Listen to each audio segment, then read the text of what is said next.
Assalamualaikum warahmatullahi wabarakatuh.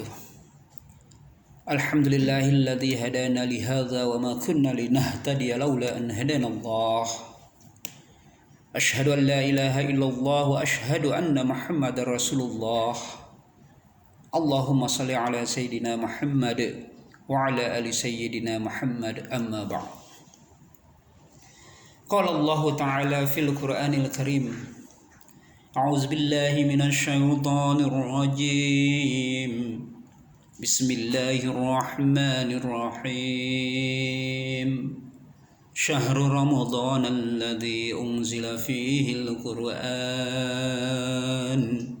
hudan lin-nasi wa bayyinatin minal huda wal furqan. Shadaqallahul azim. Allah Subhanahu wa Ta'ala telah menurunkan Al-Quran pada bulan Ramadan untuk dijadikan sebagai pedoman hidup oleh manusia, untuk dijadikan sebagai petunjuk oleh manusia, sehingga manusia itu bisa membedakan mana yang hak dan mana yang batil. Al-Quran ini merupakan sebuah atau sesuatu yang diturunkan oleh Allah Subhanahu wa Ta'ala untuk umat Muhammad sallallahu alaihi wasallam. Al-Quran dibawa oleh Ruhul Amin ke dalam hati Nabi besar Muhammad sallallahu alaihi wasallam agar kamu menjadi salah seorang yang akan memberikan peringatan di antara orang-orang yang memberi peringatan. Nazala bihir ruhul amin ala qalbika litakuna minal munzirin. Al-Quran itu tidak boleh menjadi barang mainan. Al-Quran itu tidak boleh hanya sekedar dipajang di lemari kita, tidak boleh hanya sekedar dipajang di rumah mewah kita. Tetapi Al-Quran itu untuk dibaca, untuk dipelajari, untuk dipahami, dan untuk diamalkan segala isi kandungannya. Al-Quran akan menjadi mainan belaka jika Al-Quran itu tidak diterima oleh hati yang suci. Jika di dalam hati ini tidak ada sedikit pun Al-Quran, maka itu bisa diibaratkan kal baitil qarib, seperti rumah yang rusak, rumah yang tidak berguna, rumah yang tidak bisa dinikmati oleh pemilik rumah itu sendiri. Karena itu taruhlah Al-Quran itu di dalam hati kita. Ketika Anda pergi kemana saja, ingat ada Al-Quran yang bisa menunjukkan Anda jalan yang benar. Ada Al-Quran yang bisa menunjukkan Anda untuk dapat menyelesaikan segala permasalahan Anda. Jika jiwa Anda sedang terguncang, jika jiwa Anda sedang sakit, maka bacalah Al-Quran. Insya Allah hati Anda yang sedang sakit, jiwa Anda yang sedang bergejolak, sedang menghadapi konflik, sedang menghadapi masalah, insya Allah Anda akan dibantu oleh Al-Quran. Karena itulah mari baca Al-Quran. Karena itulah mari pelajari Al-Quran. Karena itulah mari amalkan segala apa yang ada di dalam kandungan Al-Quran. Al-Quran itu adalah sumber ilmu pengetahuan. Man arada ilman awwalina wal akhirin fal yusawwiril Quran. Barang siapa yang ingin mempelajari ilmu pengetahuan dari awal sampai akhir, fal yusawwiril Quran. Pelajari Al-Quran, baca Al-Quran, dalami Al-Quran. Jika Anda tak ingin memahami tentang ilmu bisnis misalnya, silahkan baca surat Al-Baqarah ayat 282. Jika Anda ingin misalnya mempelajari ilmu langit, ilmu yang berbicara tentang antariksa misalnya, Silahkan baca surat Al-Ankabut ayat 30. Jika Anda ingin mempelajari tentang pertanian misalnya, silahkan baca surat An-Nahl ayat 11 dan seterusnya.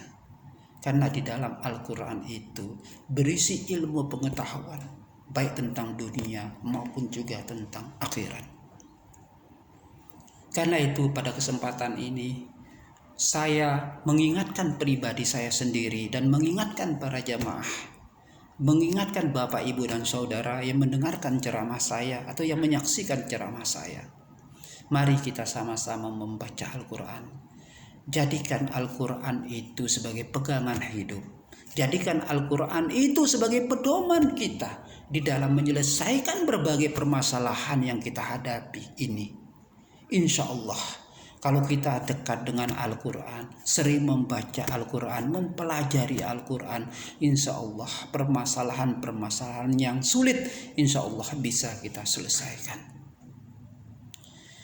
Lalu ada beberapa keutamaan yang akan kita peroleh.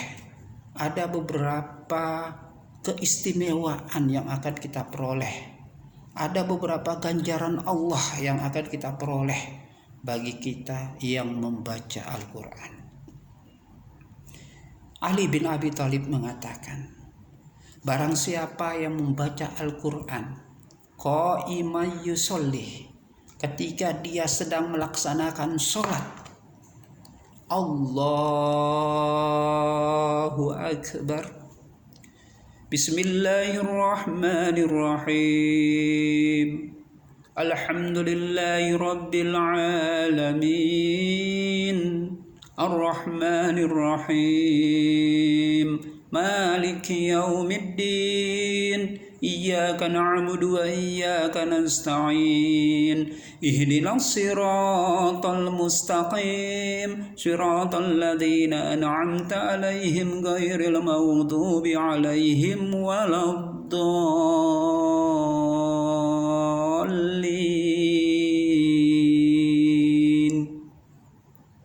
Ketika kita sholat lalu membaca Al-Quran, suratul Fatihah maupun surat-surat yang lain, maka ganjarannya satu huruf itu sama dengan 100 kebaikan.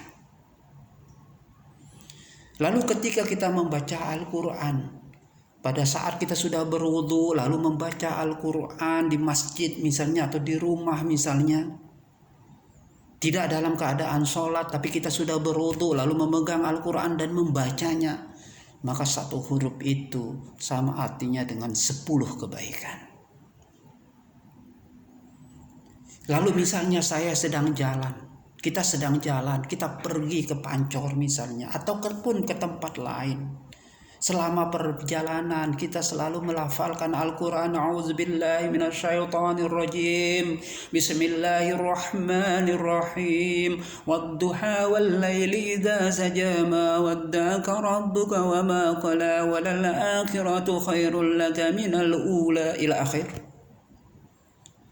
Maka satu huruf itu sama artinya dengan satu kebaikan. Lalu satu kebaikan itu berapa sih pahalanya? Allah Subhanahu wa taala berfirman, "Man jaa bil hasanati falahu asru amsalihha." Barang siapa yang datang dengan satu kebaikan, maka itu artinya sama dengan 10 pahala. Bapak Ibu tinggal menghitungnya. Ketika sholat membaca Al-Quran, satu huruf dinilai dengan 100 kebaikan.